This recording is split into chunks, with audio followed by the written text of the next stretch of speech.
Namaste, Adab, Sat Sri Akal, those who don't know me, this is me, Alice Raj and welcome back to my channel Small Steps Towards Bigger Dreams। तो ये मेरा third part है और मैं जो हूँ वो 10th class का चैप्टर 3 के एक्टिविटीज़ का मैं जो हूँ मैं वीडियोस बना रही हूँ और NCERT बुक में से मैं बना रही हूँ। तो अब मेरे पास है 3.7, मैं 3.6 तक कंप्लीट कर चुकी हूँ। तो अब आगे बढ़ते हैं। चलिए, अगर आपने मेरी वो वीडियोस नहीं देखी हैं तो आप जो है वो वीडियोस देख सकते हैं। मैं आपको प्लेलिस्ट में नहीं तो एंड स्क्रीन में उसका लिंक दे दूँगी, नहीं तो आप डिस्क्रिप्शन बॉक्स में भी इसका लिंक लिख सकते हैं।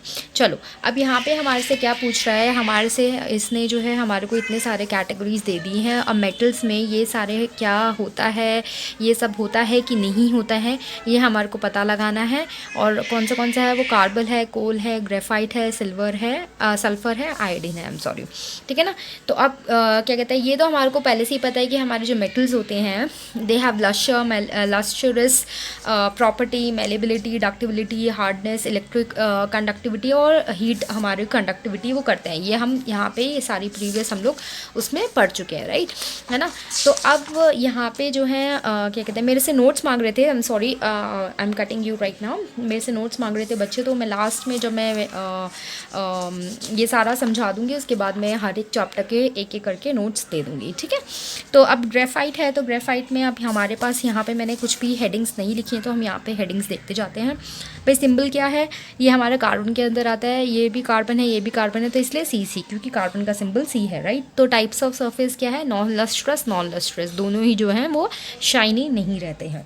देन हार्डनेस में क्या है, दोनों ही हार्ड होते हैं, कोल भी हार्ड होता है, ग्रेफाइट भी हार्ड होता है। मेलेबिलिटी नो, डक्टिलिटी नो, मतलब वो उसको हम लोग थिन शीट्स में बीट नहीं कर सकते और उसको हम लोग सरफेस एरिया भी उसका इंक्लूड आगे इंक्रीज़ नहीं कर सकते। कंडक्ट इलेक्ट्रिसिटी यस, सिर्फ ग्रेफाइट में, इधर नो है। कोल के अंदर जो है आपको कोई भी कंडक्ट इलेक्ट्रिसिटी आप नहीं कर सकते। जहाँ तक बात रही सोनोरिटी की भी, तो वो भी आपको नहीं मिलेगी दोनों के अंदर, चाहे वो ग्रेफाइट हो चाहे वो कोल हो, ठीक है ना। अब आ जाते हैं हम लोग सल्फ़र और आयोडीन पे। तो सल्फ़र हमारा क्या कह रहा है भाई, सल्फ़र का हमारा सिंबल है एस और इसका आई है, और इसका हमारा टाइप ऑफ सरफेस क्या है, ये दोनों भी नॉन लस्ट्रस हैं, ठीक है। अब इसमें चाहे वो डक्टिलिटी हो, चाहे मेलेबिलिटी हो, चाहे सोनोरिटी हो, चाहे कंडक्टिंग इलेक्ट्रिसिटी हो, है ना, और चाहे हार्डनेस हो, सब कुछ जो है वो नो है सल्फ़र और आयोडीन के अंदर। यही तो हमारे को दे रखा है ना इधर, राइट। अब चलो, इसके अंदर हमारे को एक बात और याद रखने की चीज़ है कि जो हमारे मेटल्स हैं, ये तो मैंने आपको बता चुकी कि मेटल्स के अंदर lustrous property and you know ductility, malleability, hardness सब होता है, लेकिन एक के अंदर नहीं होता, दैट इज़ मर्करी, ठीक है ना। मर्करी जो होती है वो सॉफ्ट होती है और लिक्विड होती है रूम टेम्परेचर पे, और सोडियम लिथियम जो होते हैं वो इतने हार्ड नहीं होते हैं, ठीक है। चलो, अब आ जाते हैं हम लोग एक्टिविटी 3.8 में। आई hope you guys understood this one.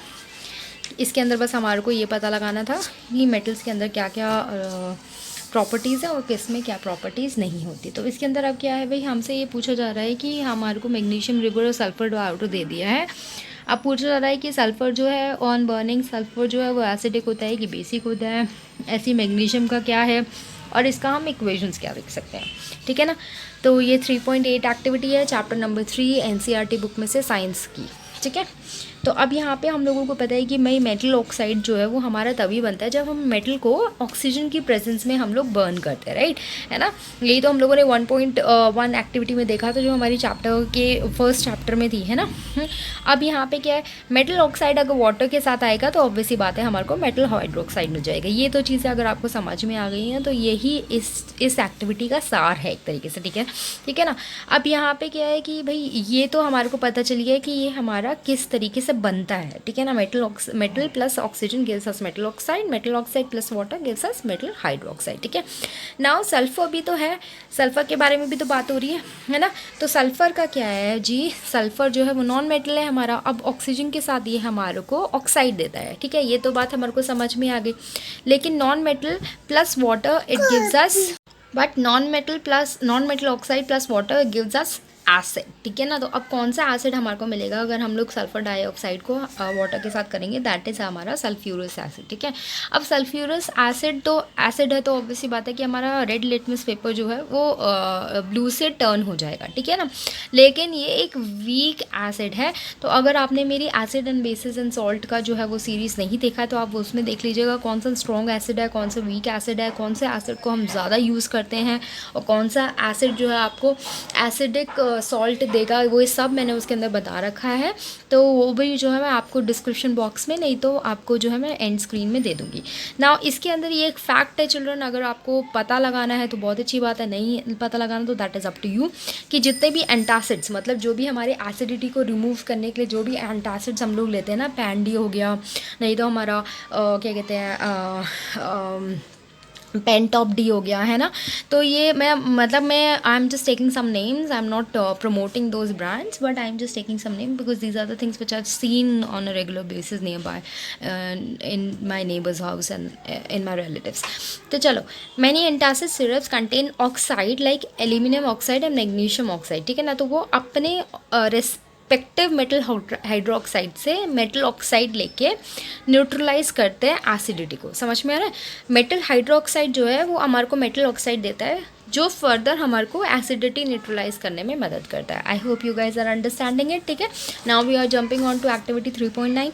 तो अब इसमें हमसे क्या पूछ रही है भाई? एक्टिविटी 3.9 पूछ रही है कि हमारे को मेटल्स को अरेंज करना है in the decreasing order of their reactivity, are their soluble in water, their products, और उनका क्या कलर होता है जब वो बर्न हो जाते हैं, ठीक है ना। आफ्टर बर्निंग उनका क्या कलर होता है, क्या अपीयरेंस होता है।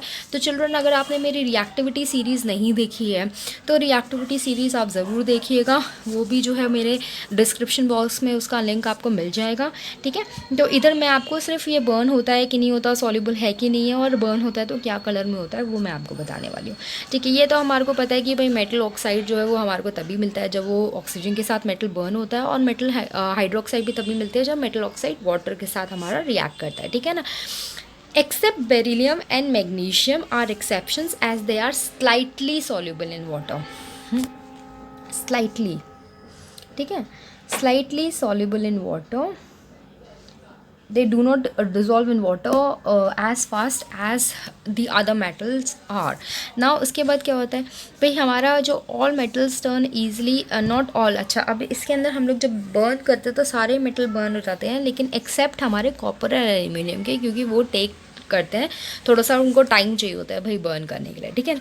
अब सोडियम है तो हमारे को येलो देता है, मैग्नीशियम जब हम लोगों ने चैप्टर 1 में 1.1 एक्टिविटी करी थी तो उसके अंदर भी वाइट वो हमारे को दे रहा था, एल्यूमिनियम सिल्वर वाइट देता है, कॉपर ब्लू फ्लेम देते हैं। ये सारे फ्लेम कलर्स हैं, ठीक है ना। हमारे से पूछा गया था भाई क्या कलर्स है, वो हमने बता दिया, ठीक है ना। वो सॉल्युबल है कि नहीं है ये भी हम लोगों ने बता दिया कि ये सारे तो सॉल्युबल हैं, लेकिन सिर्फ बेरिलियम और मैग्नीशियम जो है वो स्लाइटली सॉल्युबल हैं, ठीक है ना। अब हमसे पूछा गया है कि भाई रिएक्टिव एलिमेंट्स जो होते हैं लाइक लिथियम हो गया, सोडियम हो गया, पोटेशियम हो गया, बेरिलियम हो गया, ये तो जल्दी जल्दी एकदम से रिएक्ट कर लेते हैं, लेकिन कौन से कम रिएक्ट करते हैं? ऑब्वियस ही बात है, जहाँ पे हम लोगों ने यहाँ पे भी हम लोगों ने पढ़ा था कि एल्यूमिनियम और कॉपर है। क्यों? क्योंकि वो धीरे से रिएक्ट करेंगे, तभी तो ना वो धीरे से बर्न करेंगे, है ना। वो एकदम से बर्न क्यों नहीं करते? क्योंकि वो धीरे से रिएक्ट करते हैं, है ना। तो समझ में, now you are able to correlate these two, ठीक है ना। And produces a specific flame colour, तो वो मैं आपको बता ही चुकी हूँ कौन सा फ्लेम कलर होता है। तो I hope you guys are understanding it. Take a very good look at it. This is Alice Raj. Please do like and subscribe my videos and share it also. And I am signing off.